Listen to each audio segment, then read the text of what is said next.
Assalamualaikum warahmatullahi wabarakatuh. Kepada yang terhormat Bapak Ibu dosen penguji uji kinerja PPG tahun 2024. Perkenalkan, nama saya Juniati Kanda. Saya seorang guru di UPTD SD Negeri 115 Baru, Kabupaten Baru, Provinsi Sulawesi Selatan. Sekaligus sebagai mahasiswa PPG dalam jabatan batch 2 tahun 2024 di LPTK UIN Salatiga, Jawa Tengah. Pada hari ini, Senin 27 Januari 2025, saya akan melaksanakan uji kinerja secara daring pada kelas 6 dengan materi hukum halal haram dengan menggunakan model pembelajaran PBL. Berikut uji kinerja saya. Selamat menyaksikan. Assalamualaikum warahmatullahi wabarakatuh. Assalamualaikum warahmatullahi wabarakatuh. Waalaikumsalam warahmatullahi wabarakatuh. Apa kabarnya hari ini anak-anakku? Alhamdulillah, luar biasa. Allahu Akbar. Ya, alhamdulillah kita panjatkan karena kita masih diberi kesehatan, kesempatan sehingga kita masih bisa mengikuti proses belajar mengajar. Seperti biasa, sebelum kita memulai pembelajaran, terlebih dahulu kita berdoa bersama. Mari kita baca doa sebelum belajar.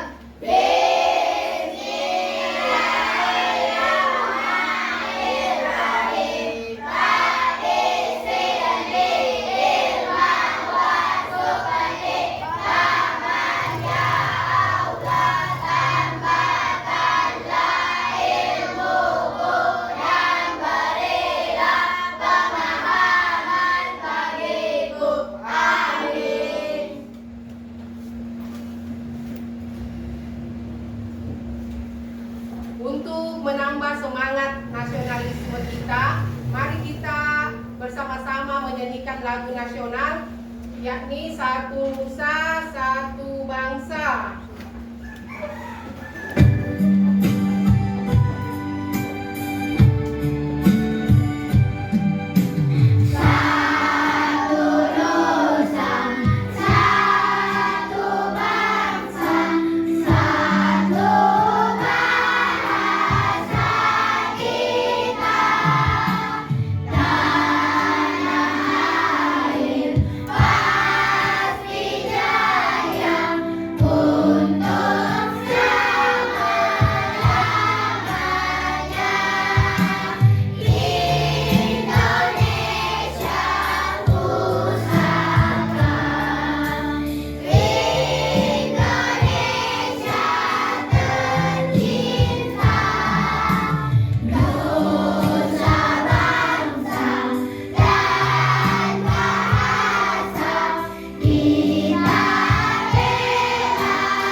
Anak-anakku, adakah hari ini teman kita yang tidak masuk belajar? Hadir semua? Ya, dengarkan namanya dulu. Pembelajaran kita pada hari ini adalah hukum halal haram. Tujuan pembelajaran kita pada hari ini yakni 3 dan 4. Anak-anakku menjelaskan sebab-sebab halal dan haram.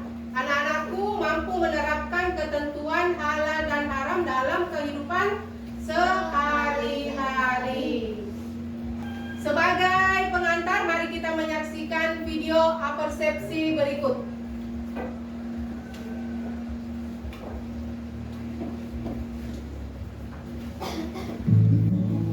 Sahabat soleh, saat membeli makanan, kita sering melihat gambar atau logo halal pada bungkus atau kemasannya. Logo halal menandakan bahwa makanan tersebut telah telah dijamin halal atau boleh dikonsumsi. Persoalan halal dan haram adalah salah satu aspek hukum dalam ajaran Islam yang sangat penting kita ketahui. Halal dan haram merupakan batas antara yang hak atau benar dan yang batil atau salah. Dalam hidup sehari-hari, hampir setiap saat kita berhadapan dengan masalah halal dan haram. Maka menjadi kewajiban bagi kita umat muslim untuk mengetahui dengan bersungguh-sungguh belajar masalah halal dan haram. Mari kita pelajari hukum halal dan haram. Iya, setelah menyaksikan video tadi, kita bisa mengambil kesimpulan atau mengambil pelajaran bahwa sebagai umat Islam penting bagi kita untuk mengetahui halal dan haram. Iya. Segala sesuatu yang akan kita konsumsi, kita gunakan itu harus kita ketahui halal dan haramnya. Untuk mencapai tujuan pembelajaran kita akan belajar dengan menggunakan model PBL. Materi kita yang sebelumnya kita sudah mempelajari definisi halal haram, kemudian dasar hukum halal haram.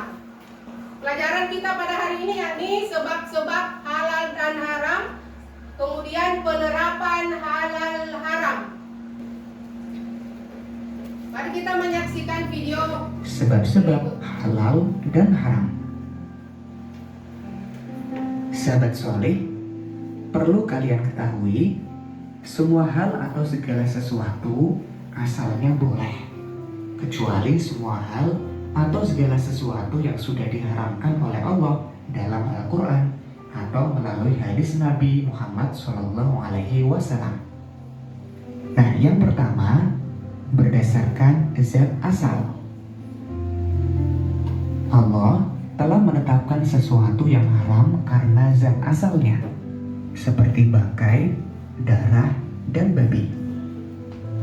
Allah berfirman, sesungguhnya Dia hanya mengharamkan atasmu bangkai, darah, daging babi, dan daging hewan yang disembelih dengan menyebut nama selain Allah. Tetapi barang siapa terpaksa atau memakainya, bukan karena menginginkan dan tidak pula melampaui batas, maka tidak ada dosa baginya. Sungguh, Allah Maha Pengampun, Maha Penyayang. Quran, Surat Al-Baqarah, ayat 173. Sebab halal dan haram yang kedua, berdasarkan sifat asal. Perbuatan dan sikap yang sifatnya buruk, jahat, judi, atau syirik diharamkan oleh Allah. Semua yang dilakukan bersifat buruk, jahat, judi, atau syirik walaupun dengan niat, cara, dan hasil sebagus apapun tetap haram. Sebab halal haram yang berikutnya berdasarkan proses. Halal atau haramnya sesuatu bisa disebabkan oleh prosesnya. Proses pembuatan, pengerjaan, atau cara mendapatkannya akan menentukan hasilnya, halal atau haram. Yang kedua, sesuatu yang zat dan sifat asalnya baik, jika prosesnya tidak memenuhi syarat-syarat, hasilnya haram. Yang ketiga, sesuatu yang zatnya halal, jika diperoleh atau didapatkan dengan cara yang sifatnya buruk atau jahat, maka hasilnya menjadi haram. Penerapan hukum halal dan haram. Dalam kehidupan sehari-hari, kita bisa penerapan dalam sikap. Mulailah dari sikap mengakui dan meyakini bahwa hukum halal dan haram ditetapkan oleh Allah untuk kemaslahatan seluruh makhluk. Misalnya, ketika kalian makan nasi tidak dihabiskan, nasi sisa dibuang ke tempat sampah, pernahkah kalian berpikir bahwa perbuatan tersebut termasuk haram hukumnya karena memubazirkan makanan? Penerapan dalam perilaku. Semua perbuatan buruk yang dilakukan hukumnya haram. Misalnya, membuang sampah sembarangan termasuk perbuatan buruk. Zalim kepada lingkungan dan bisa merugikan orang lain. karena berawal dari perbuatan inilah terjadinya bencana yang menyengsarakan orang lain. Penerapan dalam konsumsi.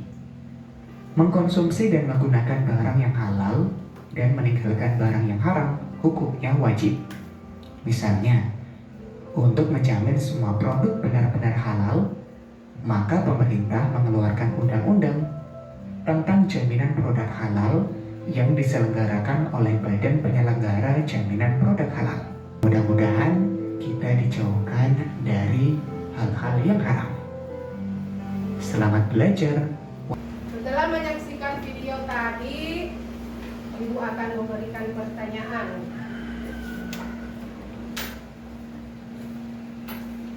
Coba yang pertama, apa saja sebab-sebab yang menjadikan sesuatu menjadi halal atau haram? Siapa yang bisa? Ya, silakan Nopal.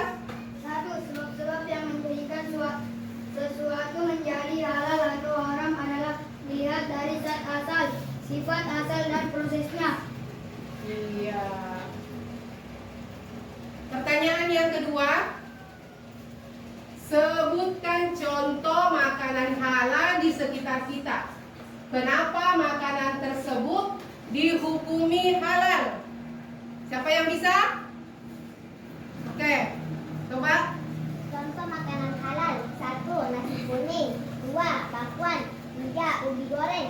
Makanan tersebut dihukumi halal karena zat asalnya sudah halal. Siap. Bagus sekali jawabannya ya. Sekarang yang ketiga, pertanyaan yang ketiga. Sebutkan contoh makanan atau minuman haram di sekitar kita. Kenapa dihukumi haram? Siapa yang bisa? Iya. Pertanyaan yang keempat, sebutkan contoh perbuatan yang baik dan dibolehkan serta perbuatan yang tidak baik dan dilarang. Ya, Feby silakan. Contoh perbuatan baik: 1. Menjaga lingkungan, membuang sampah di tempatnya, menanam bunga. 2. Perbuatan tidak baik: membuang sampah sembarangan dan membuang makanan. Ya, itulah tadi. Ya, anak-anakku ternyata sudah paham mengenai sebab-sebab halal haram dan penerapan halal haram. Ya, selanjutnya kita akan melangkah ke orientasi masalah. Iya. Ini adalah masalah yang akan kita selesaikan secara berkelompok. Ya. Ibu sudah membagi menjadi 4 kelompok, masing-masing satu kelompok terdiri atas 5 orang. Ya. Silahkan bergabung dengan kelompok masing-masing.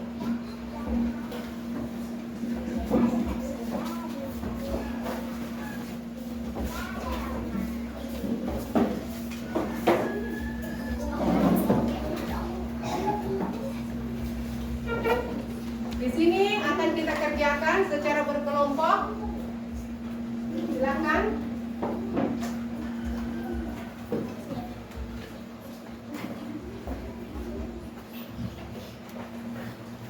Silakan dikerjakan, Nak.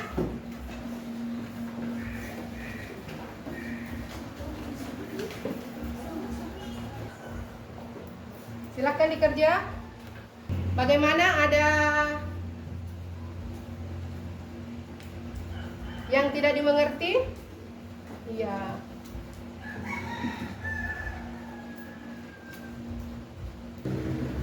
Ada yang kurang jelas?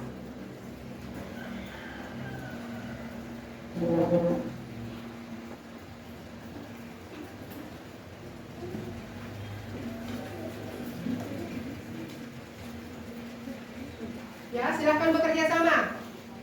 Iya.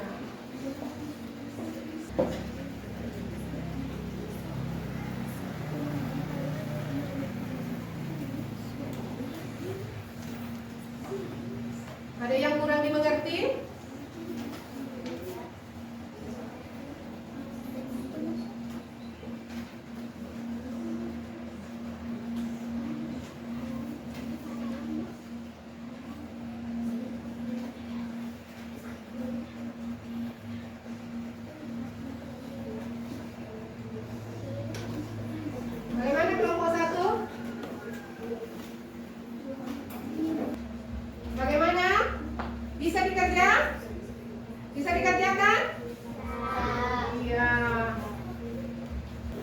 kita bisa melihat di atas, gambar di atas, keempat makanan di atas adalah semuanya itu makanan yang halal untuk dimakan.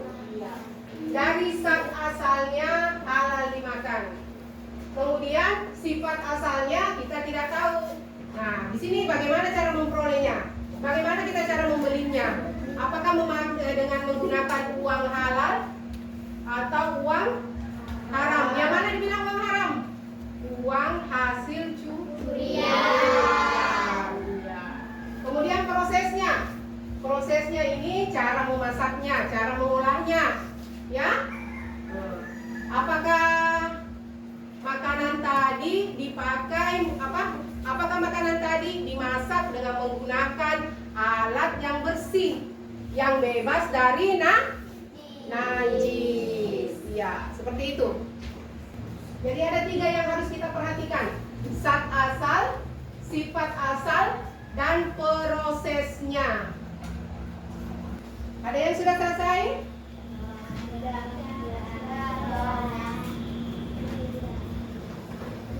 Oke, nanti setiap kelompok akan berdiri di depan untuk mempresentasikan hasil kelompoknya. Kelompok yang lain menanggapi atau menambahkan jawaban. Oke, kelompok berapa yang maju duluan? Kelompok berapa yang ingin maju? Yang bisa maju? Kelompok 1? Iya. Hasil diskusi. 1. Yang halal karena bahan-bahan yang digunakan halal untuk dimakan. 2. Bisa apabila cara memperoleh dengan cara tidak benar atau dari 3. Makanan tersebut halal berdasarkan zat asal, sifat asal, dan prosesnya. Juga halal dimasak dengan alat bersih. 4. Makanan mahal. 1. Ayam goreng. 2. Nasi goreng. 3. SD. 4. Kopi. Haram. Babi. 2. Bangkai darah. Perbuatan halal. 1. Tidak merusak alam. 2. Jujur. 3. Tidak membuang makanan. Perbuatan haram. 1. Mencuri. 2. Berkelahi. 3. Merusak lingkungan. Iya. Tepuk tangan dulu untuk kelompok 1. Selanjutnya kelompok 2.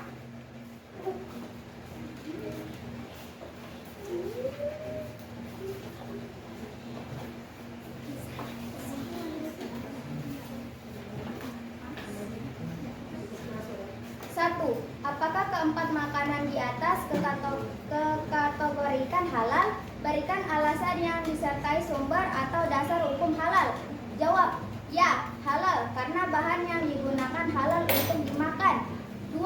Jika keempat makanan di atas hukum awalnya adalah halal, bisakah menjadi halal? Berikan alasan disertai sumber dan dasar hukum haram. Jawab, bisa apabila cara memperolehnya dengan cara tidak benar atau dicuri. 3. Identifikasi masing-masing makanan di atas sebab-sebab menjadi haram atau halal berdasarkan zat asal, sifat asal, dan prosesnya. 3. Jawab, dilihat dari zatnya, makanan tersebut halal untuk dimakan. Sifat asalnya juga harus diperhatikan serta prosesnya. 4. Keempat makanan di atas merupakan contoh makanan yang sering dijumpai di sekitar kita, yang harus mampu kita identifikasikan kehalalan atau keharamannya. Selain keempat makanan di atas, sebutkan beberapa contoh makanan atau minuman serta perbuatan kegiatan yang dikategorikan halal dan haram yang sering Anda jumpai di kehidupan sehari-hari. Jawab, makanan halal. 1. Pizza. 2. Ayam goreng. 3. ST. 4. Sirup. Makanan haram. 1. Babi. 2. Bangkai. 3. Darah. Perbuatan halal. 1. Membuang sampah di tempatnya. 2. Jujur. 3. Tidak membuang-buang makanan. Perbuatan haram. 1. Mencuri. 2. Berkelahi. 3. Merusak alam atau lingkungan. Iya. Tepuk tangan dulu untuk kelompok 2.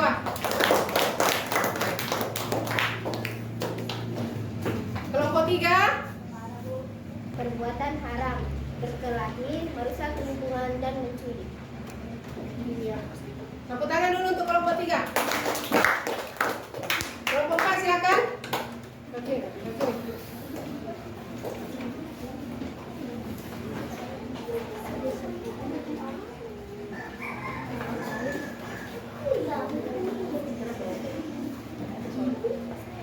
Satu, apakah keempat makanan di atas dikategorikan halal? Berikan alasan yang misalnya adalah halal. Bisakah menjadi haram? Berikan alasan disertai sumber atau dasar hukum halal. Haram. Jawab, bisa apabila diperoleh dengan tidak halal atau dicuri. 3. Identifikasi masing-masing makanan di atas sebab-sebab menjadi halal atau haram berdasarkan zat asalnya, sifat asal, dan prosesnya. Jawab, dilihat dari zat asalnya halal dimakan, sifat asalnya harus dibeli dengan uang halal, sedangkan proses harus dengan alat yang bersih dari najis. 4. Keempat makanan di atas merupakan contoh makanan yang sering dijumpai di sekitar kita, yang harus mampu diidentifikasi kehalalan atau keharamannya. Selain keempat makanan di atas, sebutkan beberapa contoh makanan atau minuman serta perbuatan atau kegiatan yang dikategorikan halal dan haram yang sering Anda jumpai di kehidupan sehari-hari. 1. Siksa perbuatan haram. 1. Membuang sampah sembarangan. 2. Berkelahi. Iya, terima kasih. Coba tepuk tangan dulu untuk kelompok 4.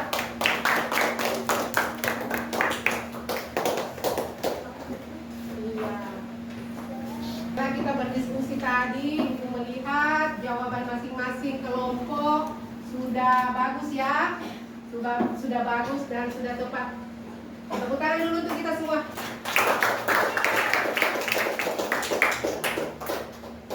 Ya, nomor 1, apakah keempat makanan di atas dikategorikan halal? Berikan alasan. Ya, keempat makanan di atas memang dikategorikan halal. Iya. Alasannya yaitu karena memang zat asalnya sudah halal. Iya. Nomor 2, jika keempat makanan di atas hukum awalnya adalah halal, bisakah menjadi haram? Bisa.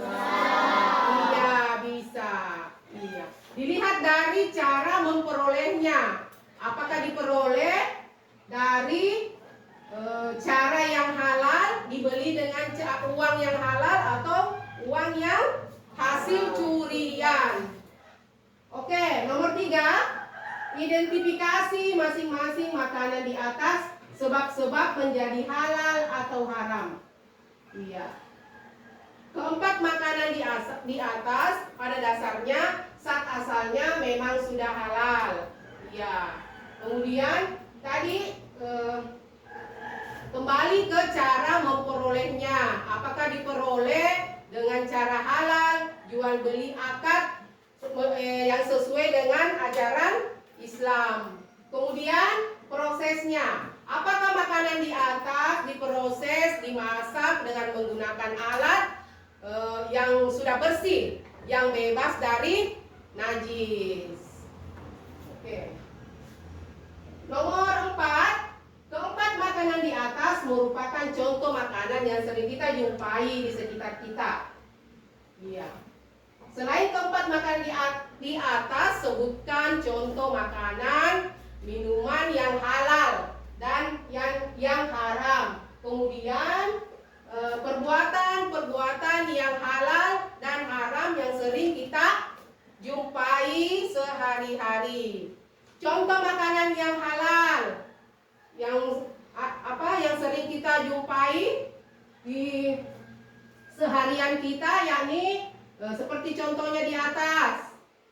Seperti juga contohnya tadi yang sudah dipresentasikan oleh setiap kelompok. Selain makanan yang di atas, ada ayam goreng, ada sate, pangsit, dan sebagainya. Itu adalah contoh makanan yang halal. Kemudian contoh makanan yang haram seperti babi, darah, bangkai.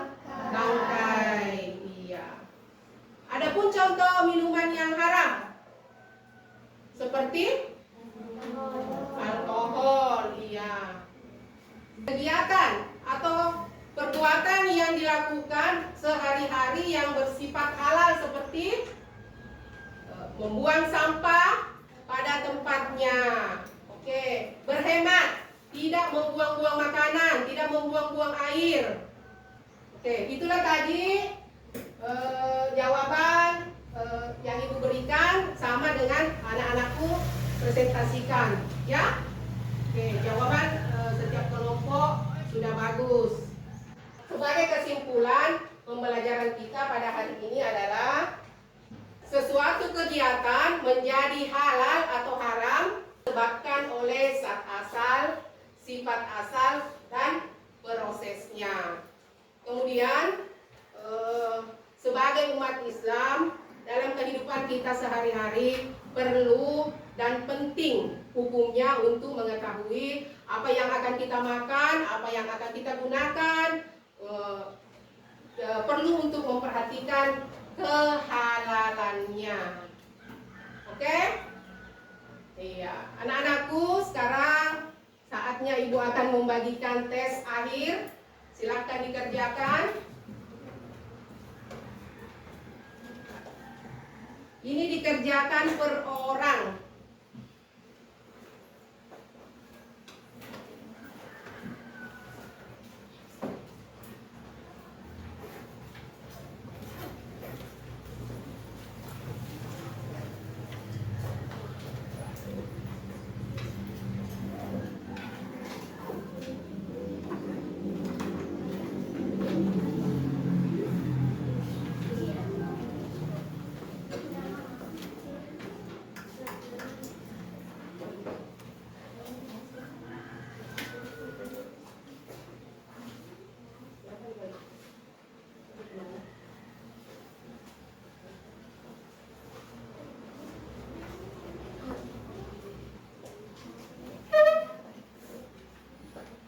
Silakan dikerjakan, jangan lupa ditulis namanya.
Ya, tes selesai, silahkan dikumpul.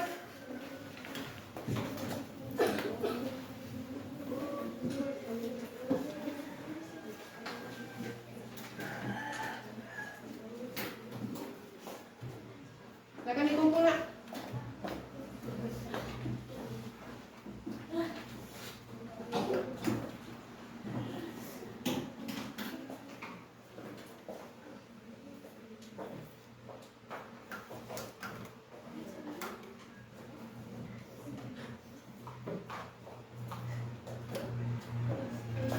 Ya, demikianlah pembelajaran kita pada hari ini. Mudah-mudahan apa yang kita pelajari bisa menjadi ilmu yang bermanfaat. Marilah kita bersama-sama mengucapkan Alhamdulillah. Alhamdulillah. Assalamualaikum warahmatullahi wabarakatuh.